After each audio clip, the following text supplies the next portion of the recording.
Maybe she's walking through the middle of the street because she needs to make a statement. Hey, I'm the type of girl that's gonna walk through the middle of the street.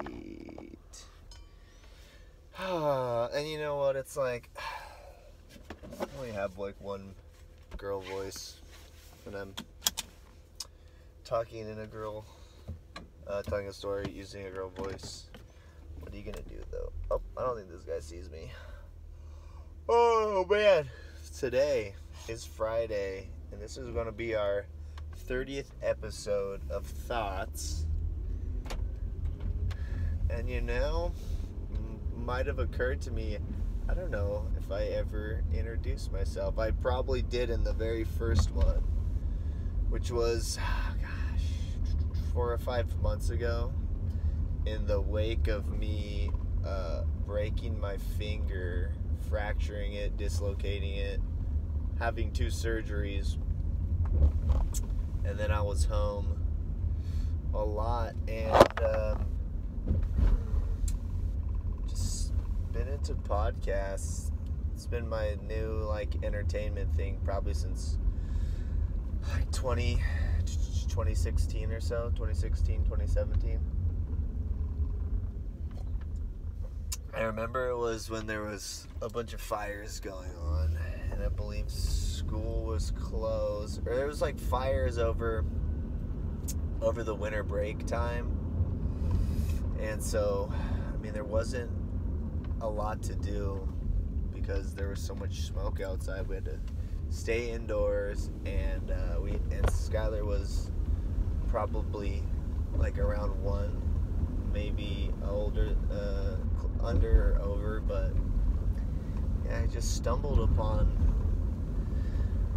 Tiger Belly, and I got introduced to YouTube a lot more by all the kids in our behavior class that I used to work in. But anyways, I digress. Yeah, I got into them, and then I think I just always liked talking. I just don't have enough confidence to talk to a lot of people all the time. And I think what I liked about podcasts was that you're just getting to listen to people's conversation, and I don't know, for whatever reason it was entertaining, and it still is. I just think there's too many now. It's too hard to stay up on all of them. So anyways, then if you like something, you want to try it on for size too. And so I've always thought about having a podcast, and me and my 2 friends that I worked with at the behavior program, we messed around and did short little ones at lunchtime in our classroom. It was called BBW. Not big beautiful women, but one of my friends, Ryan, he's a black dude. I'm a white dude, and my friend Reyes is a brown dude. So it's BB, black, brown, and white. Okay, I think we might have done about 10 episodes or something, and we had them recorded on a snowball on a computer that Reyes still has. And then I recorded, I want to say half of them just on the little memo thing on my phone, or the audio recorder on my phone, but it won't transfer, so I might just film it off my phone, off the computer. It'll probably sound terrible, but that would be a one way to get it up here. And I thought that was really fun.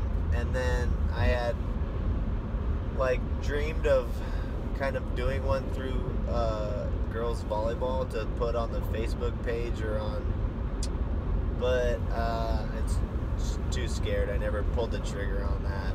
And that's one idea I've been kicking around a lot, is to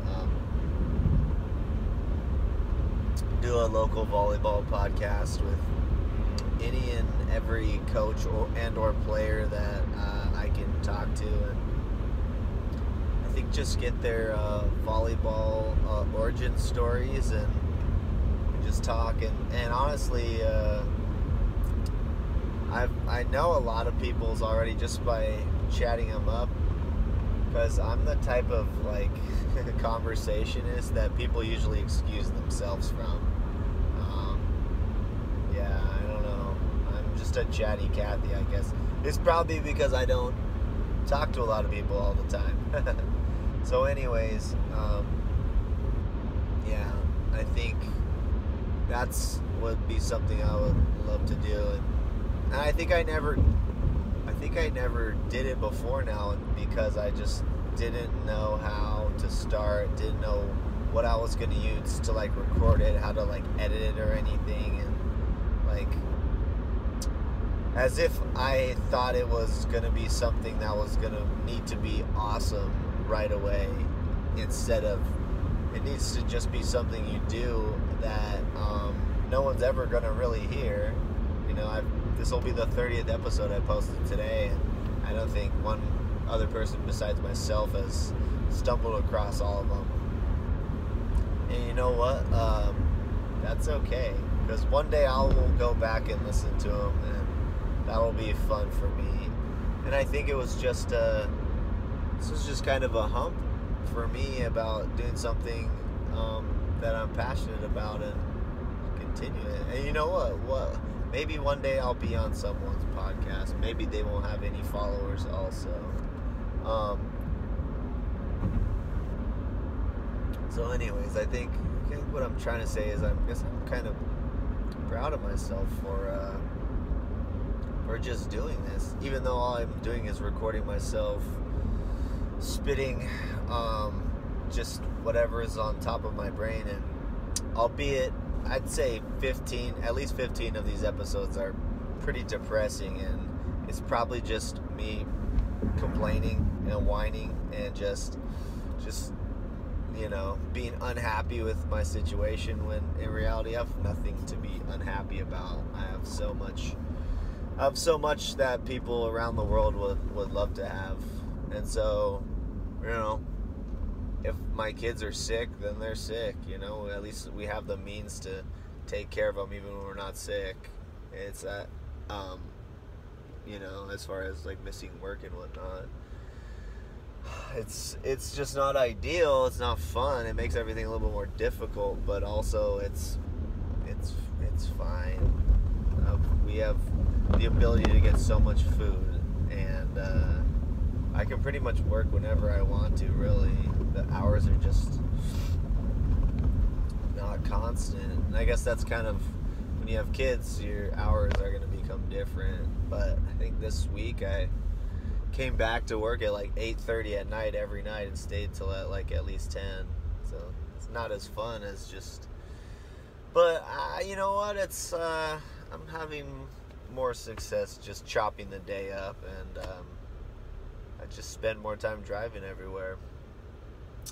But yeah, 30 episodes, and I don't know, I was dropping Skylar off from school today, and I thought this might be nice just to talk about my first daughter today, and just anything and everything, not just all the struggles she's going on with socially at school, but just the person that I know.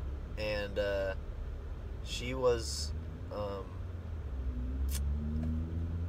it was 2015. It was the summer of 2015, and I remember we went to West Beach for to go see the fireworks, and that was on the 4th of July. And I want to say the next day was like a Sunday, and I think we just chilled that day. And then it was about midnight or 2 a.m. of the no, maybe it was the next day, the next morning. Yeah, we fireworked, and then we midnight or early morning on the 5th is when she started having like labor pains and stuff, and yeah, it was about to happen. It was about 10 days past her due date, so we were ready. And I remember that summer I was was playing a lot of volleyball, sand volleyball, at the courts at Goleta Beach. This is how long ago this was. That there was still sand courts, and they were set up in front of the beachside restaurant. And I remember, like, for about the last week or two before shoot, just playing and running over and checking my phone and just doing. And I had such a shitty phone then too. It was one that the battery would drain in like 2 hours, so it was always connected to a power supply. Anyways, I digress. But yeah, we had been waiting, and now it finally happened. So yeah, we go, and I thought, I remember Melissa was doing a lot of moaning, and it sounded painful, and my thought was, gosh, I need to get her to the car before walking's not gonna be like fun or something she'll be able to do. And so we got there, I want to say like 2, 3 in the morning, and proceeded to be in labor for, I don't know, the entire day. And it was the evening. It was a Monday night. I remember now. It was a Monday. And it was finally by 7:30 at night, they cut her open. They got her out. And yeah, and we had our first child. And everything was so new. We did not know anything. I just had to watch and do and try, and like, you know, can assure you I was sweating profusely all the time for the first few days, just like changing diapers. And just, a little baby is so fragile. They don't tell you that. It's like a box of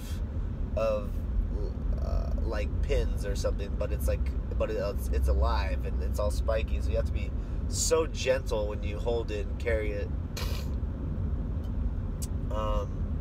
And I remember I strapped her into her car seat, and we got in the car, and then I like went off the curb, and there was a huge thud, and so the start was different. And so she was born on July 6th, and we had her, both of us were home during the whole summer for the rest of the summer for that, because I was still working at school, and I was on summer break anyway, so it kind of worked out well that I was still working at school, and I had the time, even though now it seems like I should just always taken the time, and the state will pay for you and all that, but it's tough. So we had the whole summer together. The whole next year we had her. She's the only one of my children that projectile shat. Like she could be coaxed into like shitting. Like, we would have her on the changing table. We'd be like, "Come on, give us some poo poo," and she'd go, and then, and just a fireball of shit would go spraying out. And one time it shot all over my forearm and into all my shirts that I have on, like hangers and stuff. I don't think I grabbed them all and washed them or anything, but yeah, I remember. I mean, she was a happy baby, and we exposed her to a lot, I thought, and we took her into the gym a lot, and she heard a lot of noise early on, a lot of whistles, a lot of people cheering and whatnot, so I don't think she was ever like frightened of that or anything. But yeah, the summer was us feeding her and doing a lot of walks and stuff, and just, I mean, I thought it worked pretty well, but I wasn't helping out as much, I thought. But I think it was I don't know, the mom is so much more important in the first 3 months, I'd say, when they're so fragile and whatnot. But she was a great baby. She slept a lot too. She ate a lot, she slept a lot. But we did quite a bit of pumping for real milk. That was the exhausting part for for Melissa was doing that. As the other two came, we did less and less, and I don't think we pumped hardly. Maybe like 3 weeks with Holster, but that was it.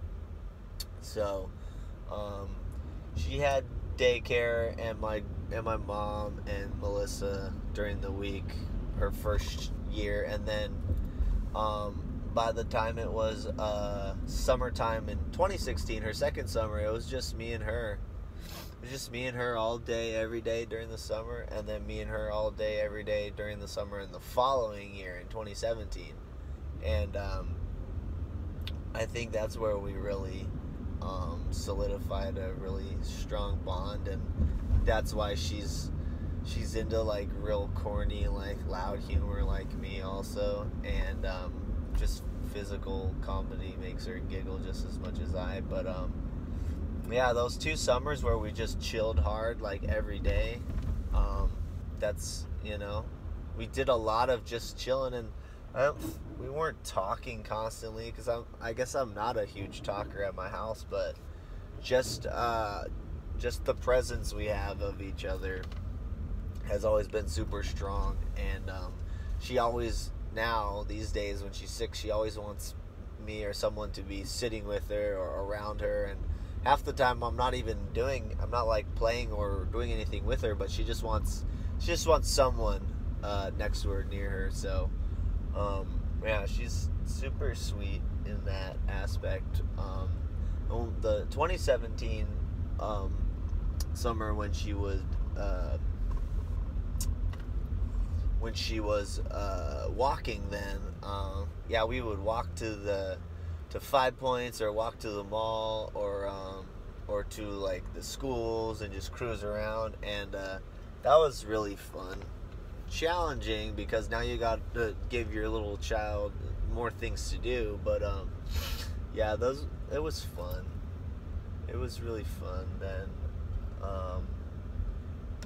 And we would just go places and just cruise. We would go to Petco all the time and just walk around and see the animals and stuff, and eat snacks and just be out in the community just living.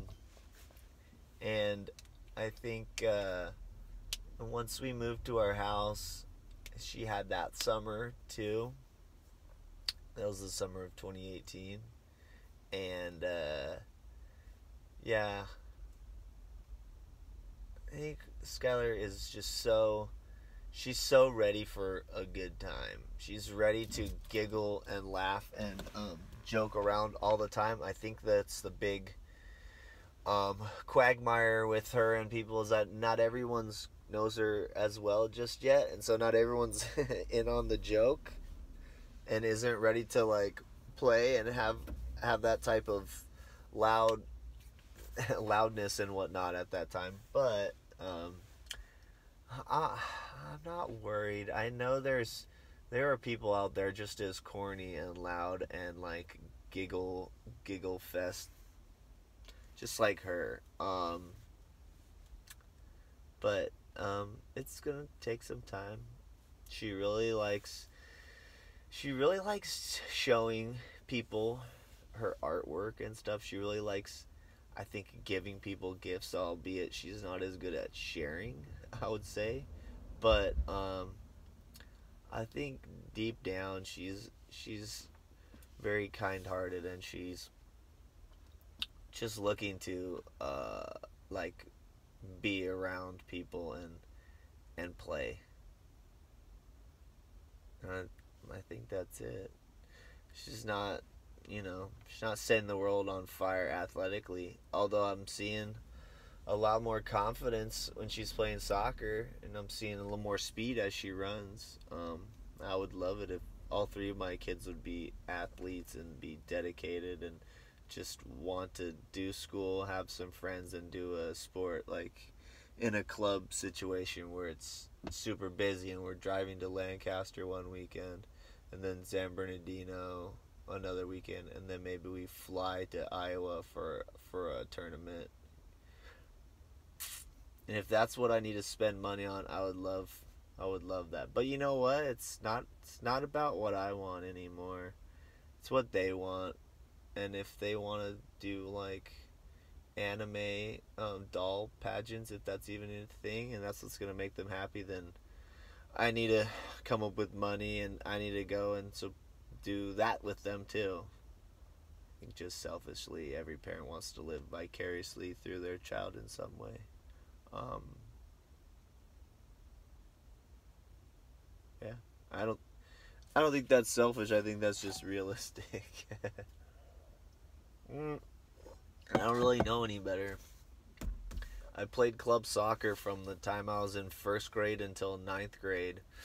So the weekends and the summers, and um, we we we did a lot of soccer. We did a lot of soccer tournaments, and we went on vacations too. We would go camping. We would go to Hawaii. We went to we would go boating, camping. Went to Utah, Lake Powell. Go skiing sometimes, and I think that's pretty much it. Family trips, club sports, and school. Gosh, I don't know. Like, there's much time for much anything else. Oh no, I'm just excited for. I think I'm just excited for Skylar, for my oldest child, to find something she's really into, and then just dive deeper into it. I don't think we've found that yet, and I need to stop blaming myself for not facilitating that a little bit deeper. But I think there's so much beauty in it happening just organically, also. So we'll see. Um, yeah, I mean, I feel like I talked about myself more than Skylar today, but um, I mean, it's almost 2022, and she's gonna be 6.5 here soon. It really is just flying by, and it's exciting to see your kid grow up. It's scary to see your kid grow up. It's challenging. It's it's just all those things. And it's also your child's just out there in the world sometimes, like when they go to school and they're not with you, and I think you just want them to be. I just want them to be out there being happy and helping other people be happy, and not making other people feel bad.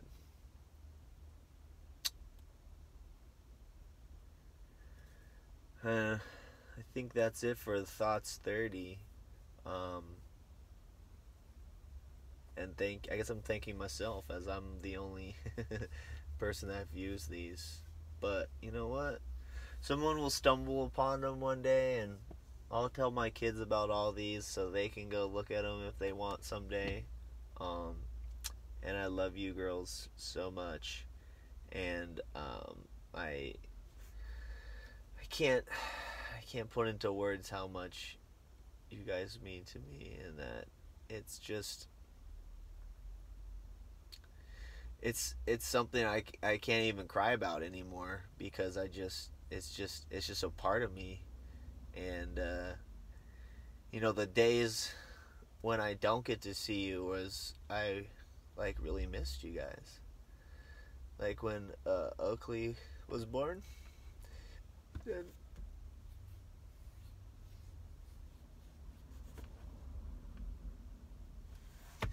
and Hollister was born. I just missed my other kids those days. And I know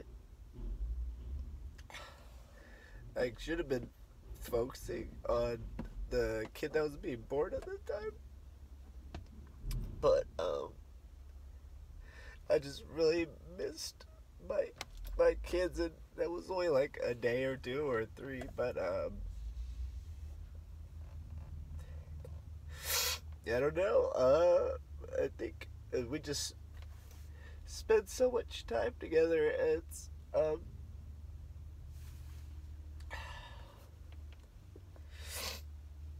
just need to be around, and I think I know they're gonna be older one day and that I won't have as much time. But yeah. Okay, never mind, I did cry. Alright. See you guys.